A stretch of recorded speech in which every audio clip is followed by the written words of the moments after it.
উত্তাল জুলাইয়ের এদিনে চূড়ান্ত পর্যায়ে পৌঁছায় ফ্যাসিস্টের নৃশংসতা। মৃত্যু ছাড়িয়ে যায় 500। আজ থেকে শুরু শাপলা চত্বর হত্যা মামলার বিচার। দীর্ঘদিন বন্ধ থাকার পর ফের চালু বিমানের ঢাকা নারিতা ফ্লাইট। লাভজনক রুটে পরিণত করার ঘোষণা বিমানমন্ত্রীর। ফরিদপুরে ব্যাঙের ছাতার মতো গড়ে উঠেছে হাসপাতাল ক্লিনিক। সরকারি প্রতিষ্ঠানের রোগী ভাগিয়ে নেওয়ার অভিযোগ, নীরব প্রশাসন।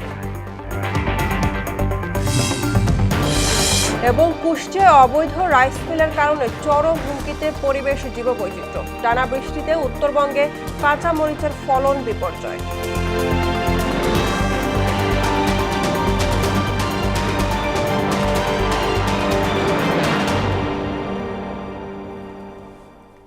আসসালামু আলাইকুম, স্বাগত মোহনা সংবাদে। এতক্ষণ শুনছিলেন শিরোনাম, পুরো সংবাদের সঙ্গে আছি আমি বুশরা জাহানিমা।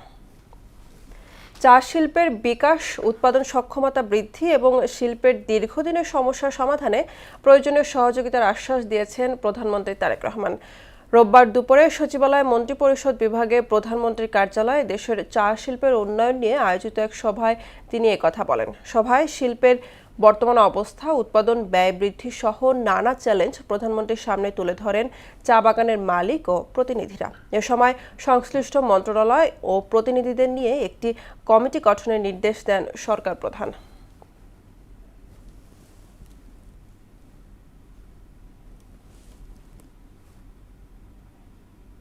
এবার রক্তাক্ত জুলাই প্রসঙ্গ।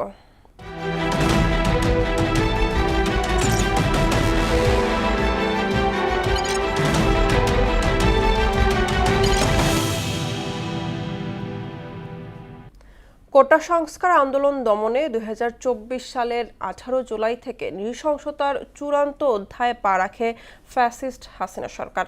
16 জুলাই থেকে শুরু হওয়া ছাত্র হত্যা, দমন পীড়নের ধারাবাহিকতায় 27 জুলাই ডিবি হেফাজতে নেওয়া হয় নাহিদ ইসলাম সহ বৈষম্য বিরোধী আন্দোলনের 5 নেতাকে। এদিন টানা 5 দিন সারা দেশে ইন্টারনেট শাটডাউনের পর 28 জুলাই থেকে তা চালুর ঘোষণা দেন আইসিটি প্রতিমন্ত্রী জুনায়েদ আহমেদ পলক। জনপ্রশাসন প্রতিমন্ত্রী জানান, 28 জুলাই অফিস খোলা থাকবে 9টা থেকে 3টা। এদিন ব্লক রেটে 5 শতাধিক মানুষকে আটক করা হয়। নিহতের সংখ্যা ছাড়ায় 500। 27 জুলাই নিয়ে এমআর আসাদের বিশেষ প্রতিবেদন। 24-এর 18 জুলাই থেকে সারা দেশে ছাত্র হত্যা ও ব্যাপক ধরপাকড়ের জেরে গণবিক্ষোভের মুখে পড়ে ফ্যাসিস্ট হাসিনা সরকার। আন্দোলন ছড়িয়ে পড়ে দেশের প্রত্যন্ত অঞ্চলে।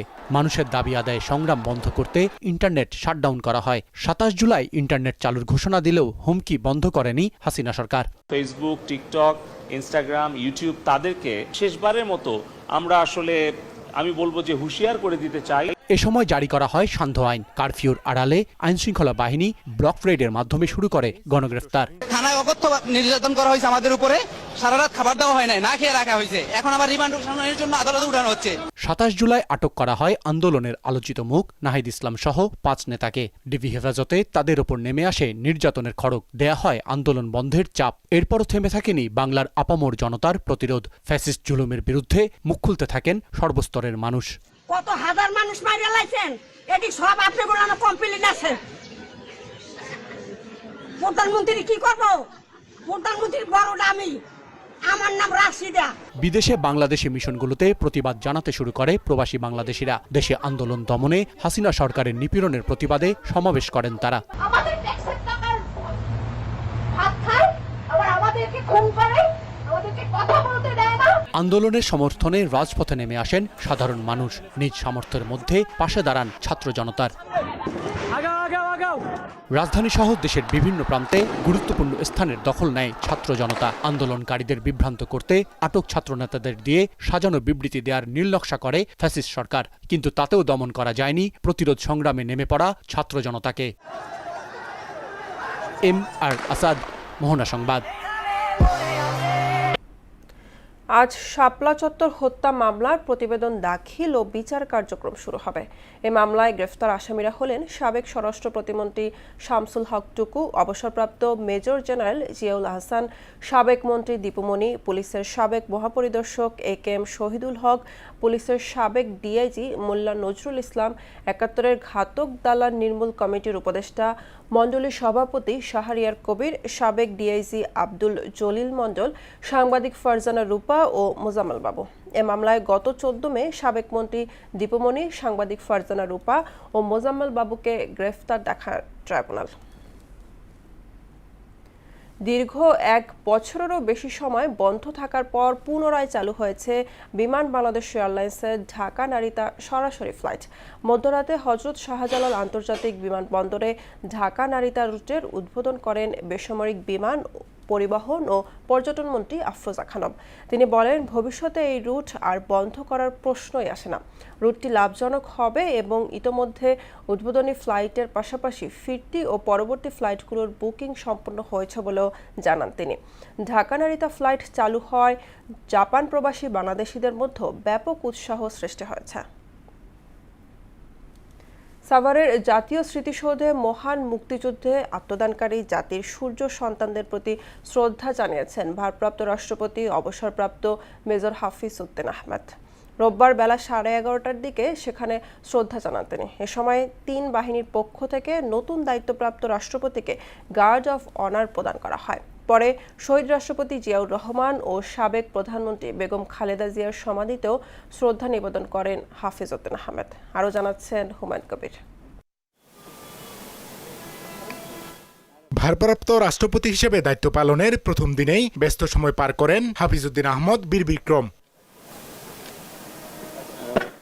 রোববার সকাল 11:30টায় সাভারের জাতীয় স্মৃতিসৌধে মহান মুক্তিযুদ্ধে আত্মদানকারী জাতির সূর্য সন্তানদের প্রতি শ্রদ্ধা জানান ভারপ্রাপ্ত রাষ্ট্রপতি অবসরপ্রাপ্ত মেজর হাফিজ উদ্দিন আহমদ।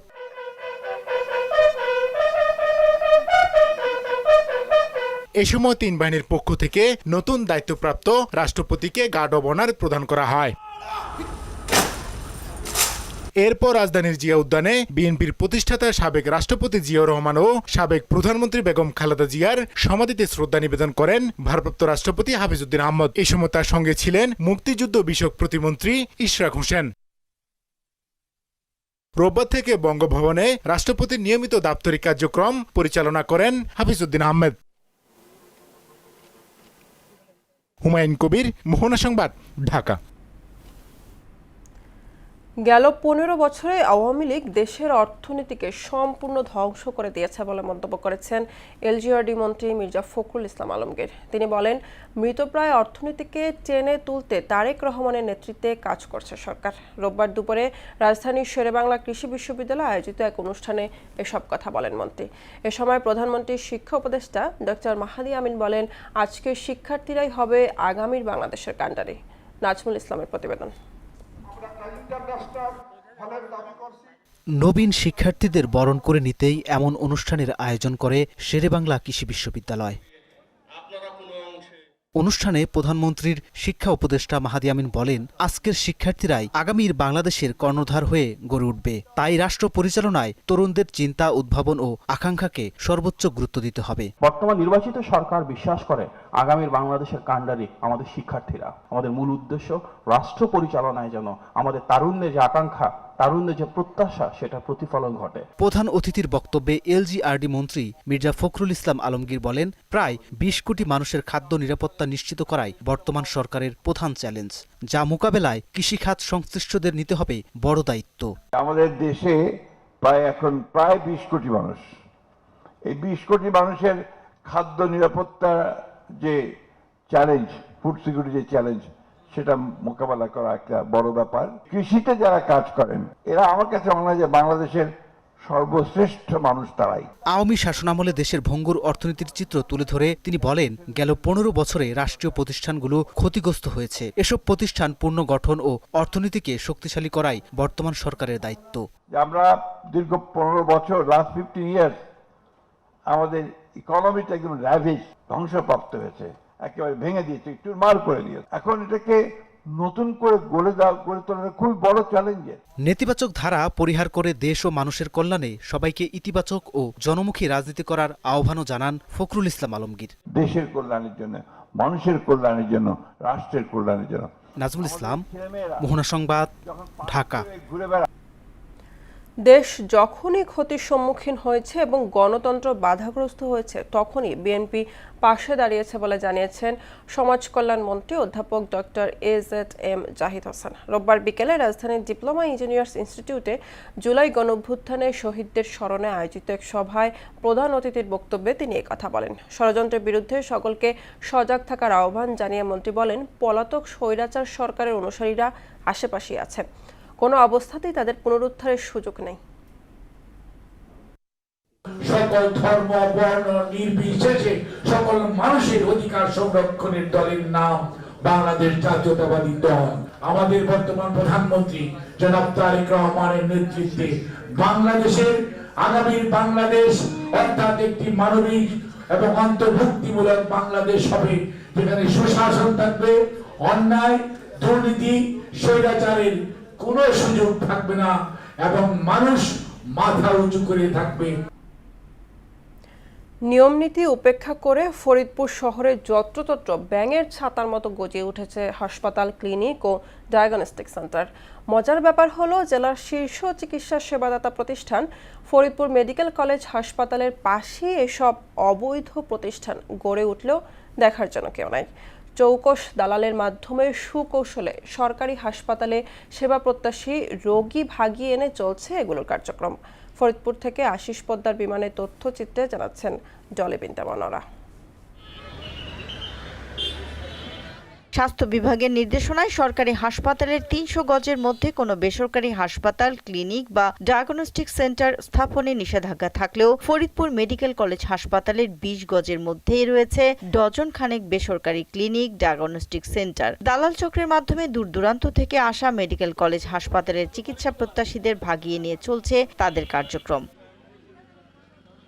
অভিযোগ আছে, নানা পরীক্ষার নামে এদের কাছ থেকে হাতিয়ে নেওয়া হয় বিপুল অর্থ। চিকিৎসকের বদলে অপারেশন করানো হয় নার্স, আয়া, ওয়ার্ড বয় দিয়ে। অ্যাপেন্ডিসাইটিসের জন্য এখানে আনা হয়েছিল, আনার পরে মানে কি অ্যাপেন্ডিসাইটিস অপারেশন করে না, অন্য অপারেশন করছে। আগে চেকআপ দেখেই তারা এখানে অপারেশন করার পরে অ্যাপেন্ডিক্স পাই নাই, ফুটা করার পরে পেটে নাড়ি ভুঁড়ি কাটে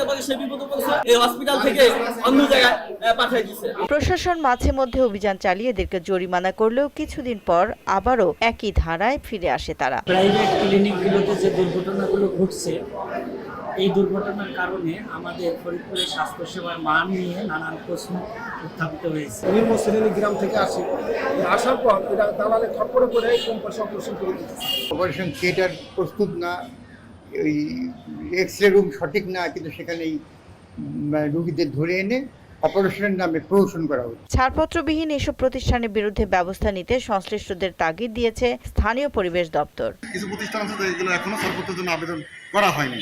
যারা আবেদন এখনো করে নাই তাদেরকে আমরা নোটিশ প্রদান করছি, তারা মোটিভেশন করতেছি, তাদের সাথে মত বিনিময় করতেছি, তাদের সবাই যাতে পরিবেশিত ছাড়পত্রের আওতায় আসে। আর অনুমোদনহীন প্রতিষ্ঠানের বিরুদ্ধে ব্যবস্থার আশ্বাস দিলেন এই কর্মকর্তারা। আমি ইতিমধ্যেই এটা জানার সাথে সাথে একটা তদন্ত কমিটি গঠন করেছি এবং তদন্ত কমিটি তদন্ত করার পরে যারা এই বিষয়ে দোষী সাব্যস্ত হবে অবশ্যই তাদের বিরুদ্ধে যথাযথ ব্যবস্থা নেওয়া হবে। অভিযান পরিচালিত হচ্ছে, এটা আমাদের নিয়মিত কাজেরই অংশ এবং এই অভিযানে আমরা বেসরকারি ক্লিনিকগুলোর যে লুপহোলসগুলো আছে এগুলো ধরার চেষ্টা করছি এবং সেই অনুযায়ী ব্যবস্থা নিচ্ছি। সিভিল সার্জন কার্যালয়ের তথ্য মতে জেলা সদরের ১৭১টি হাসপাতাল, ক্লিনিক ও ডায়াগনস্টিক সেন্টারের ১৭টি অনুমোদনহীন। তবে প্রকৃত সংখ্যা অনেক বেশি বলে দাবি ওয়াকিবহাল মহলের। ডলি বিনতে মনোয়ারা, মোহনা সংবাদ। হামের উপসর্গে গত ২৪ ঘন্টায় দেশে আরও ৪ শিশু মৃত্যু হয়েছে। ওই সময় নতুন রোগী শনাক্ত হয়েছে ১,১৬০ জন। গেল ১৫ মার্চ থেকে এখন পর্যন্ত হাম ও উপসর্গে মৃত্যু বেড়ে দাঁড়িয়েছে ৮২০ জনে। এই সময় সন্দেহজনক হামে হাসপাতালে ভর্তি হয়েছেন ১,০৬,২৩৯ জন। স্বাস্থ্য অধিদপ্তরের কন্ট্রোল রুম থেকে পাঠানো এক সংবাদ বিজ্ঞপ্তিতে এ তথ্য জানানো হয়। এদিকে এডিস মশাবাহিত ডেঙ্গু জ্বরে আক্রান্ত হয়ে ২৪ ঘন্টায় আরও ৩ জনের মৃত্যু হয়েছে। তাদের মধ্যে 2 জন নারী ও 1 জন পুরুষ। এছাড়া নতুন 458 জন রোগী দেশের বিভিন্ন হাসপাতালে ভর্তি হয়েছেন। কুষ্টিয়ায় অবৈধভাবে গড়ে ওঠা 3 শতাধিক রাইস মিলের কারণে চরম হুমকির মুখে পড়েছে পরিবেশ, জীববৈচিত্র্য এবং কৃষি। মিলের নির্গত কালো ধোঁয়া আর উড়ন্ত ছায়ে এলাকায় বাড়ছে শ্বাসকষ্ট সহ নানা রোগ। এছাড়াও মিলের বর্জ্যে অস্তিত্ব সংকটে রয়েছে ঐতিহাসিক জিকে ক্যানেল। মিলন খন্দকারের তথ্য চিত্রে জানাচ্ছেন মিশাল বিনতে আনোয়ার। কুষ্টিয়ায় অবৈধভাবে গড়ে উঠেছে 3 শতাধিক রাইস মিল। সদর উপজেলার খাজানগর, কবুরহাট, কদমতলা কিংবা আইলচারার আকাশ জুড়ে শুধুই কালো ধোঁয়া আর বাতাসে উঠতে থাকা ছাইয়ের কণা। মিলের ছাই ও বিষাক্ত ধোঁয়ায় এলাকার শিশু ও বয়স্কদের মধ্যে মারাত্মক আকার ধারণ করেছে শ্বাসকষ্ট, ফুসফুসের রোগ এবং চর্মরোগ। এসব রাইস মিলের বর্জ্য গিয়ে পড়ছে জিকে ক্যানেলে। এতে মারাত্মক হুমকিতে পড়েছে কৃষি নির্ভর অর্থনীতি। বিষাক্ত পানি সেচের কাজে ব্যবহার করায় কমছে ধান ও অন্যান্য ফসলের উৎপাদন। স্থানীয়দের অভিযোগ, বারবার পরিবেশ অধিদপ্তরে জানিয়েও মিলছে না প্রতিকার। ছায়ের অতিষ্ঠে জনগণ আর বসবাসের অনুপযোগ্য হয়ে পড়ছে। ভাত রান্না করে থুইতে পারি না, তরকারি ধুয়ে থুইতে পারি না, ঘর ঝাড়ু দিয়ে আমরা বাড়িতে বাড়াইতে পারি না। বর্জ্য, তাদের এই যে গাছ, এগুলো সম্পূর্ণ বাসায় দিচ্ছে। ছায়ের কারণে বাচ্চারা চোখ মেলতে পারছে না, ঠান্ডার সমস্যা হয়ে যাচ্ছে, অ্যালার্জির সমস্যা হচ্ছে। রাত্রি তার মুখের ক্লিপটা ছেড়ে দিচ্ছে আর ছাই যা পরিমাণ বেরোন দরকার সব ওই দিক দিয়ে বের করে দিচ্ছে। সরকারিভাবে ইনস্ট্রাকশন আছে, বাট এটা ইমপ্লিমেন্ট নাই। পরিবেশ অধিদপ্তর থেকে যে লাইসেন্স প্রাপ্ত হয়েছে প্রতিষ্ঠানগুলি, এই লাইসেন্সের নিয়ম কানুনগুলি, অনুশাসনগুলি প্রত্যেকটা মিল মালিক মেনে চলুক।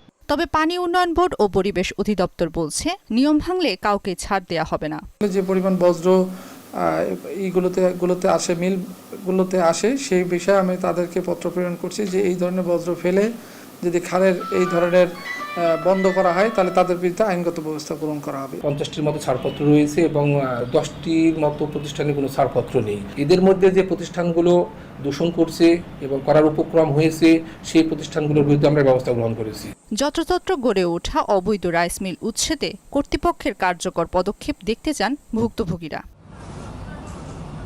মিশাল বিনতে আনোয়ার, মোহনা সংবাদ। উত্তরবঙ্গের সবজি শস্য ভাণ্ডার হিসেবে পরিচিত বগুড়ায় হঠাৎ করে আকাশচুম্বী কাঁচামরিচের দাম। টানা বৃষ্টির কারণে খেতেই পচে গেছে মরিচের গাছ ও ফুল, যার প্রভাব পড়েছে দেশের পাইকারি ও খুচরা বাজারে। বগুড়া থেকে বিস্তারিত জানাচ্ছেন রাসেল কবির। উত্তরবঙ্গের সবজির ভাণ্ডার বগুড়ার কাঁচামরিচ এখন ঝাঁজ ছড়াচ্ছে দেশের বাজারে। এখন যেন আগুন কাঁচা মরিচের দামে। মাত্র সপ্তাহের ব্যবধানেই এই নিত্যপণ্যের দাম বেড়েছে কয়েক গুণ, যা এখন সাধারণ মানুষের নাগালের বাহিরে। প্রতি কেজি বিক্রি হচ্ছে পাইকারিতে 220 থেকে 40 টাকা। আজকে বাজার কত বিক্রি করলেন? আজ বাজারে 240 টাকা কেজি বিক্রি করলাম। আজকে পাইকারি না খুচরা? পাইকারি। চাহিদা মতো পণ্য না পেয়ে ক্ষুব্ধ ক্রেতারা, তেমনি ব্যবসা নিয়ে দুশ্চিন্তায় আড়তদাররাও। মরিচের দাম যে এত বাড়ছে, এটা হঠাৎ করে আসলে বলার মতন না। খাইতে পারছি না, সংকটে পড়ে গেছি। বাজারে মরিচের খুব দাম। 40 বস্তা, এখন আসছে আপনার মনে হয় 7 বস্তা 8 বস্তা। ওদের নিয়ে 8 বস্তা মরিচ কয়জন নিবে? 40 বস্তার দাম, আর মরিচের দাম একটু বেশি। বগুড়া কাঁচামালের ঘাটি, কিন্তু বগুড়া কাঁচামাল পাওয়া যাচ্ছে না। কিন্তু হঠাৎ কেন কাঁচা মরিচের এই অগ্নিমূল্য? মাঠ পর্যায়ে চাষিরা বলছেন, সাম্প্রতিক টানা ও অতিবৃষ্টির কারণে তলিয়ে গেছে বেশিরভাগ ক্ষেত। পানিতে পচন ধরেছে গাছের গোড়ায়, আর ঝরে গেছে মরিচের ফুল। ফলে পুরো জেলা জুড়ে আশঙ্কাজনক হারে কমে গেছে কাঁচা মরিচের ফলন। বৃষ্টির কারণে গাছগুলো মারা যাচ্ছে আস্তে আস্তে। খরা হচ্ছে এবং বৃষ্টি সাতা হওয়ার কারণে গাছ মারা যাচ্ছে। জমিতে পত্তের ফুল জ্বালা নাই, মরিচ পাওয়া যাচ্ছে না। 2 বিঘে 3 বিঘে মাটি আপনার মরিচ খুঁটে খাটে আপনার 1 মণ 1.5 মণ মরিচ পাওয়া কঠিন এখন।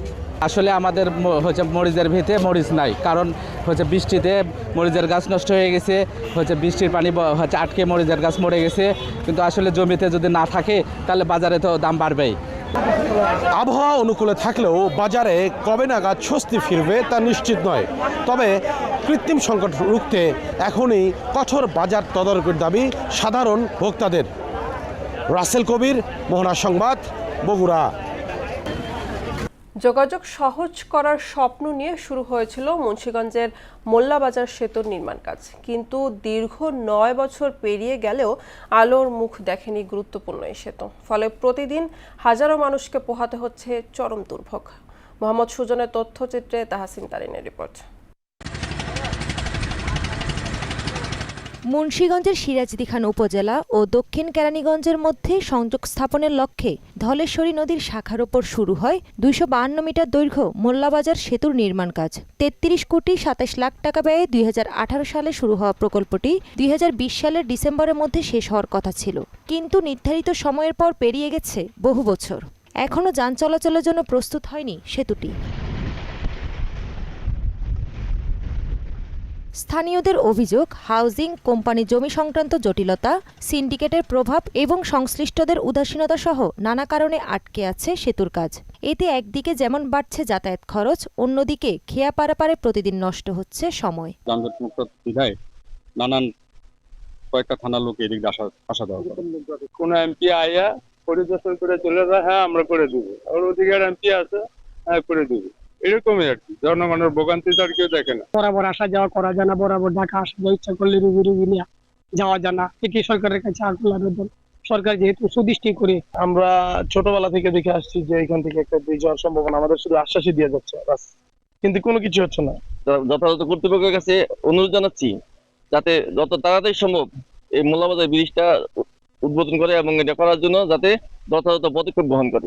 সেতুটির কাজ শেষ হলে মুন্সিগঞ্জের সঙ্গে ঢাকার যোগাযোগ সহজ হবে বলে জানিয়েছেন নির্বাহী প্রকৌশলী। দ্রুত সময়ের মধ্যে কাজ শেষ হবে বলেও আশ্বাস দেন তিনি। ব্রিজটা নিয়ে আমাদের কথা হয়েছে, আমি ওখানে সরজমিনে গেছি।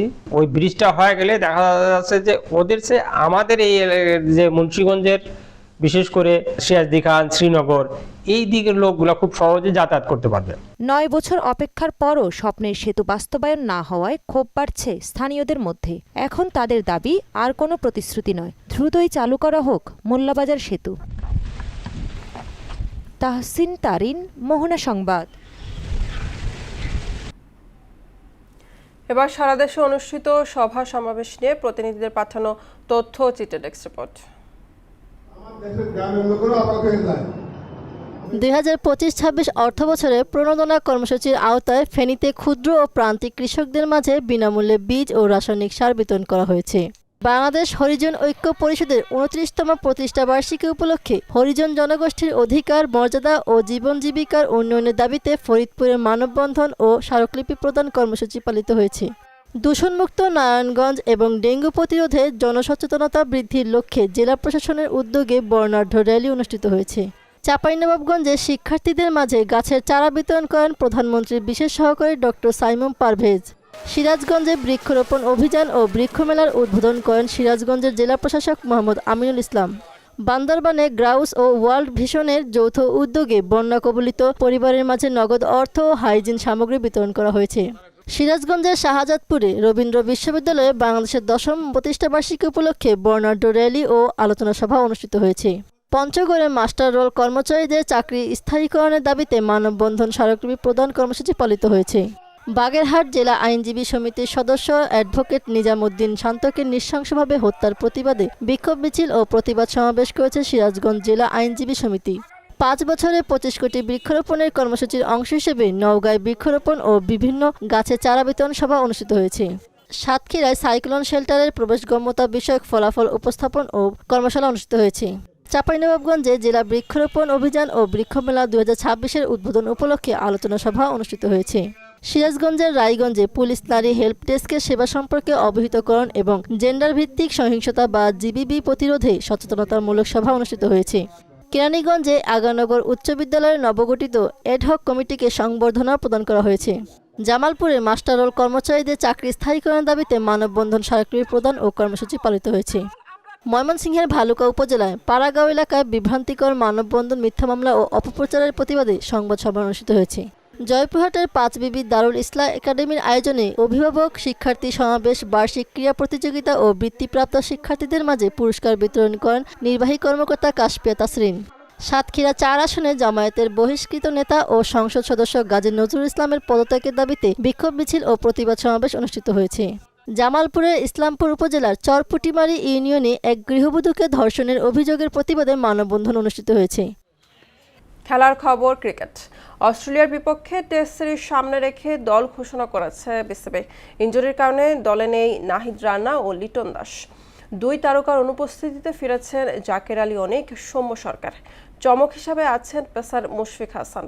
টেস্টের ওপেনিংয়ে দীর্ঘদিন পর ফিরলেন সৌম্য, জায়গা হারিয়েছেন মাহমুদুল হাসান জয়। এছাড়া দীর্ঘদিন পর ফেরানো হয়েছে জাকেরকে। তার সঙ্গে উইকেটরক্ষক ব্যাটার হিসাবে স্কোয়াডে আছেন অমিত হাসান। স্পিনার হিসাবে সহ অধিনায়ক মেহেদী হাসান মিরাজের সঙ্গে রয়েছেন তাইজুল ইসলাম। ফুটবল। ইংলিশ ক্লাব ফুলহামের হয়ে ইংলিশ প্রিমিয়ার লিগে অভিষেকের দুয়ারে দাঁড়িয়ে 19 বছর বয়সী তরুণ ফারহান আলী ওয়াহিদ। ইংল্যান্ডে জন্ম নেওয়া বাংলাদেশি বংশোদ্ভূত ওই ফুটবলারকে এবার দেখা যেতে পারে লাল সবুজ জার্সিতে। সবকিছু পরিকল্পনা অনুযায়ী এগোলে আগামী সেপ্টেম্বরে ফিফা উইন্ডোতে তার আন্তর্জাতিক অভিষেক হতে পারে। নভেম্বরে ঢাকায় অনুষ্ঠেয় সাফ চ্যাম্পিয়নশিপেও তার খেলা অনেকটাই নিশ্চিত। ফারহানের জন্ম 2006 সালের 9 ডিসেম্বর ইংল্যান্ডে। তার সিলেটি বাবা মায়ের জন্ম সেখানে। সেই সূত্রে ফারহানকে বাংলাদেশের জার্সিতে খেলানোর জোর চেষ্টা চালাচ্ছে বাফুফে। দর্শক, এ পর্যায়ে জানিয়ে দিচ্ছি আজকের সংবাদপত্রের গুরুত্বপূর্ণ শিরোনামগুলো।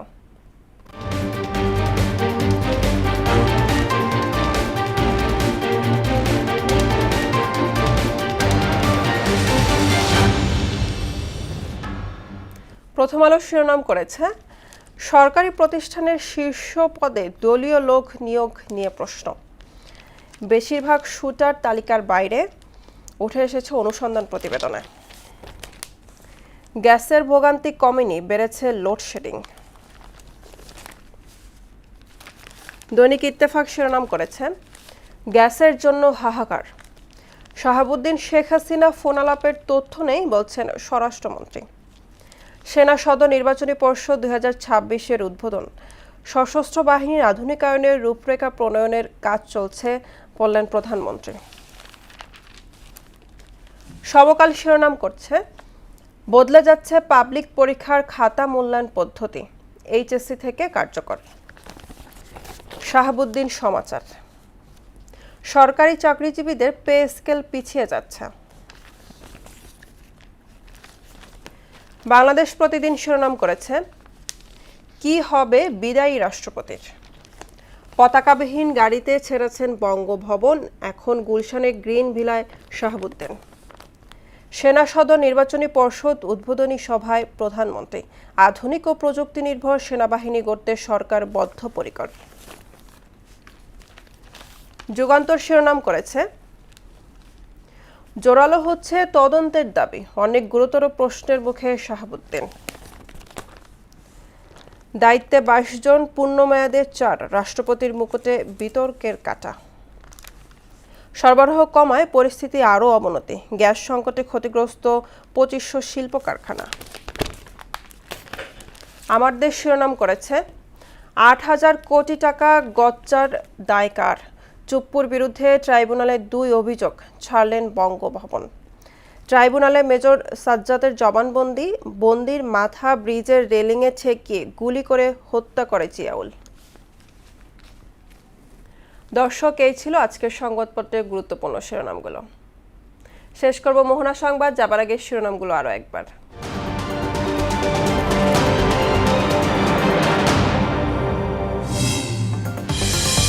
উত্তাল জুলাইয়ের এই দিনের চূড়ান্ত পর্যায়ে পৌঁছায় ফ্যাসিস্টের নৃশংসতা, মৃত্যু ছাড়িয়ে যায় 500। আজ থেকে শুরু শাপলা চত্বর হত্যা মামলার বিচার। দীর্ঘদিন বন্ধ থাকার পর ফের চালু বিমানের ঢাকা নারিতা ফ্লাইট, লাভজনক রুটে পরিণত করার ঘোষণা বিমানমন্ত্রীর। ফরিদপুরে ব্যাঙের ছাতার মতো গড়ে উঠেছে হাসপাতাল ক্লিনিক, সরকারি প্রতিষ্ঠানের রোগী ভাগে নেওয়ার অভিযোগ, নীরব প্রশাসন। এবং কুষ্টিয়ায় অবৈধ রাইস মিলের কারণে চরম হুমকিতে পরিবেশ, জীববৈচিত্র্য। টানা বৃষ্টিতে উত্তরবঙ্গে কাঁচা মরিচের ফলন বিপর্যয়। এই ছিল মোহনা সংবাদে। পরবর্তী সংবাদ দুপুর 1টায়। এর আগে বেলা 11টায় দেখবেন সংবাদ এক নজরে।